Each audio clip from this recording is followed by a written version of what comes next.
Hey there, Divine Feminines and everyone tuning in. This is going to be a Divine Feminine reading, a general reading, a checkup on what's going on with the Divine Feminines right now, how you're preparing in your lives for whatever you're going through.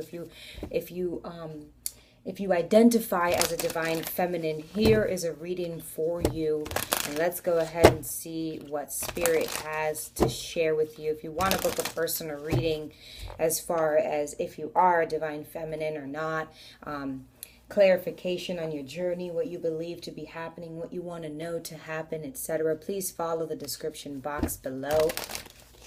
Okay, and we will book a personal reading with you. All right. So let's go ahead and get into it. Thank you, everyone, for the likes, comments, and subscribes.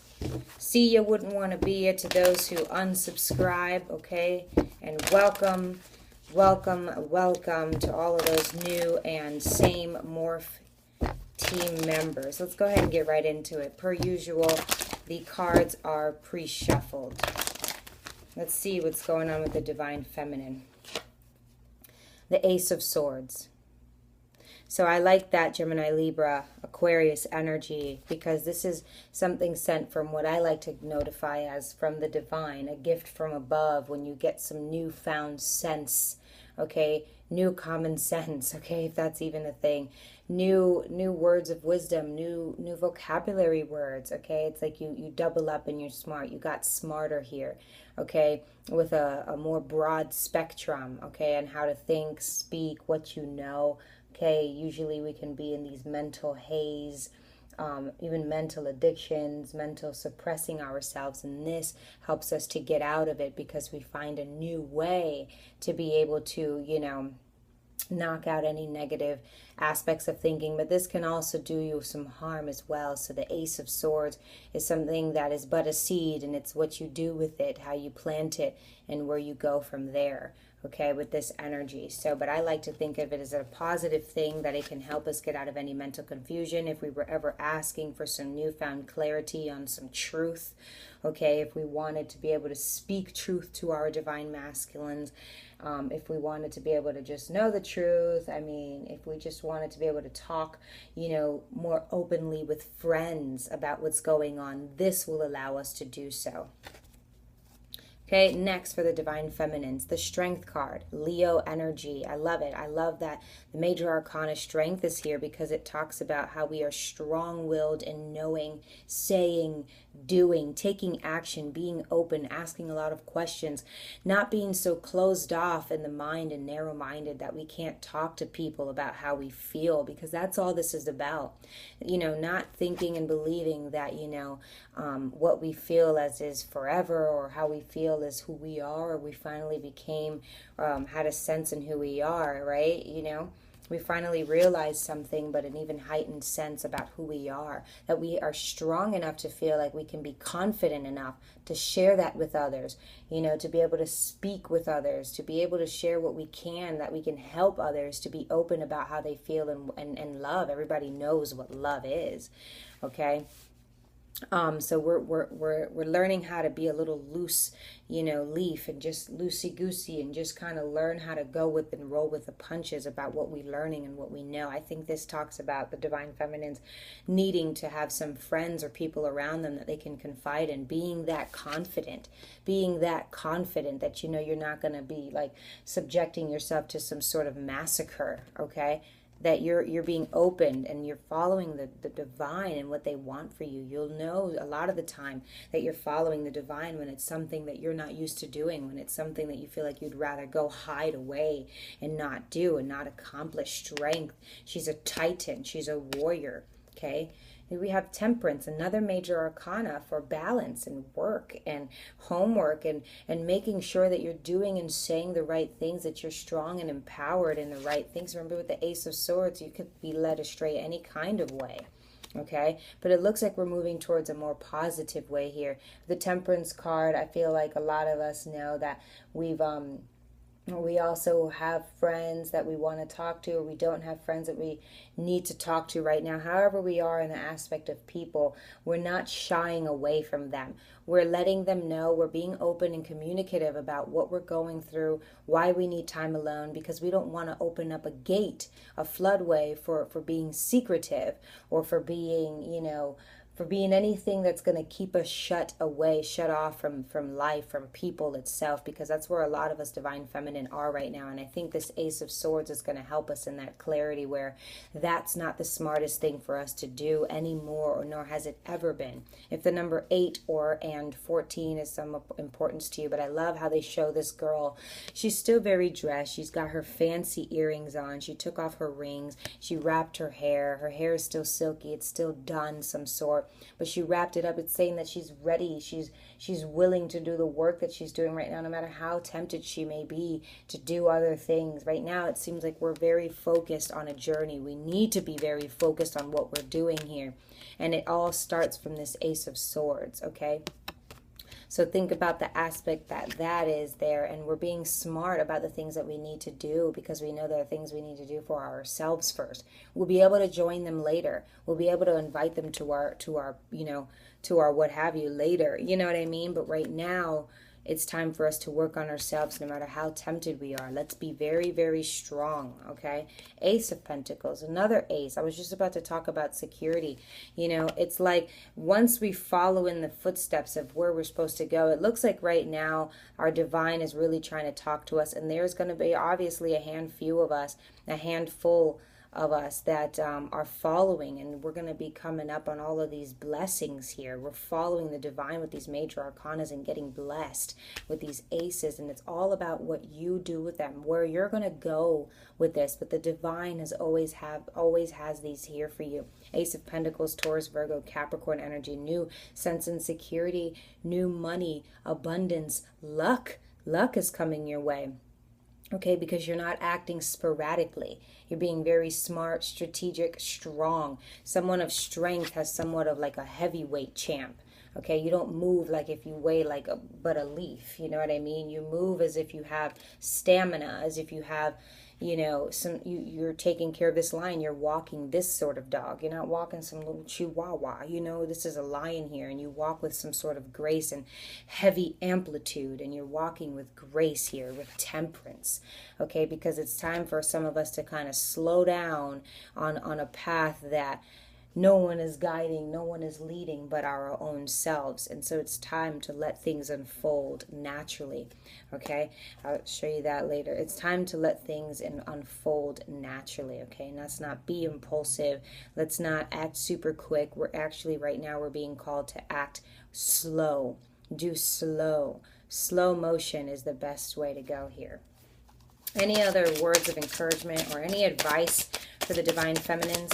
Which divine feminines do we need to give some advice to? Okay. Ooh, what, where, when, and why? What do I intend to find? So I just looked up and it was 8-8, and I love that because that's also the infinity, and it's signifying card number 8, the strength card. So I really, really like that. Okay. So now we have the 4 of Swords, Gemini, Libra, Aquarius energy. Again, it's a lot on the mind. It's recuperating. It's recuperating from any mental drought and institution that we were in, since we found, this person who could, make our wildest dreams come true, sort of thing. Okay, and it's relaxing and it's meditating. This card is all about the meditating and the peace. So this is what the divine feminines need to be doing. That is even in silence here with the 8 of Swords, it's to meditate. Do not take it as a time to make yourself crazy. Do not take it as that. Okay, I see the 8 of Wands. Now here's something I want to say for some of you that's coming up. Okay, some of us may be trying to travel or go back to a place where we met, okay, our divine partner. With this 8, the infinity sign can also signify a loop. Okay, and if we're not in this energy of positivity, if we are not swaying these aces towards the right direction, Ace of Swords, Ace of Pentacles, okay, if we are not doing that, well, remember, it can also go in a very negative aspect. Remember that. Now, this 8 of Wands tells me that some of us are trying to relive the past. Some of us are sitting around waiting in whatever state we're waiting in, or whichever state we're confusing ourselves, or, you know, trying to make ourselves believe that we're waiting in. I don't know. You know, some of you should try to watch that movie, Taking Lives, with Angelina Jolie and Ethan Hawke, I believe. It's a detective movie. It's very good. Now, the ending of that movie is something that a lot of you may be interested in from what I'm trying to say here. Angelina Jolie in this movie was a great detective, great minds think alike, and she kind of met somewhat of a twin flame aspect kind of guy where they just locked. They just completely locked. It was definitely a karmic situation, of course, but it was a soul-mated kind of feel, okay? And, you know, she had to, this guy was kind of like a psychopath. He would, you know, take lives, as the movie's name, and impersonate these people that he took their lives so he can keep doing the same thing over and over. It was just a sick, twisted game. So when she found out that it was him, after they had already made love and like fell in this kind of love, right? She was forced to go undercover and live this melancholy life and act as if she was pregnant with twins, and just the whole thing to reenact and make believe that it was his babies, and she knew he would come back. It was about 7 or 18 months later, I don't really remember, and she was doing that for 7 months. You know, just living, going back and forth to the post office regular day, acting as if she's not working, just in this old rundown house and stuff like that, because she knew he would come back. And so he dated about 7 months, 18 months, take it how it applies, a year, 3 years, 10 years, lived the same life, relocated and everything, sat back, relocated everything, stayed the same place because you wanted this person to come back. You knew he would come back, okay, to kind of finish off what he started kind of thing, or like come back for his victim, you know, the spider in the web, follow me. And he finally did some time later, and she knew that he was like mental, of course, and he tried to, you know, kill the babies that she had, and it was a fake stomach. I mean, she wasn't really pregnant, and she had to live that whole thing out. I'm sorry if I'm blabbing on, but the point of it was that this woman, some of the divine feminines, regardless if you're in a karmic or a divine divine partnership, the thing is that some of us are waiting around for someone in the same time loop, in the same time warp, okay, hoping and wishing and hoping and waiting and dun and just waiting for this man to come back around. And the part of that really got me was when she called her detectives, like, because she was undercover all that time, she said, "It's over."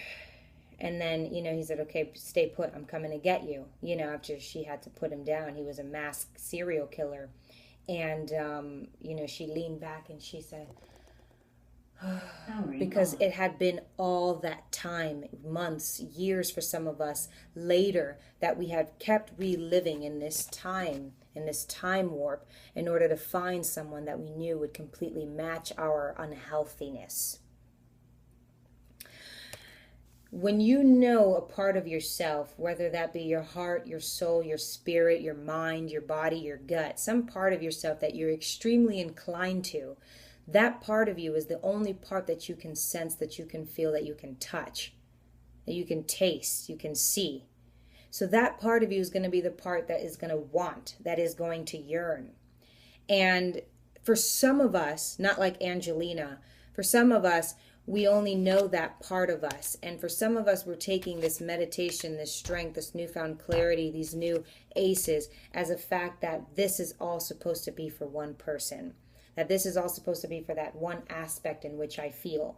Ever occurred to you that these aces and this strength were to bust down, break down new barriers,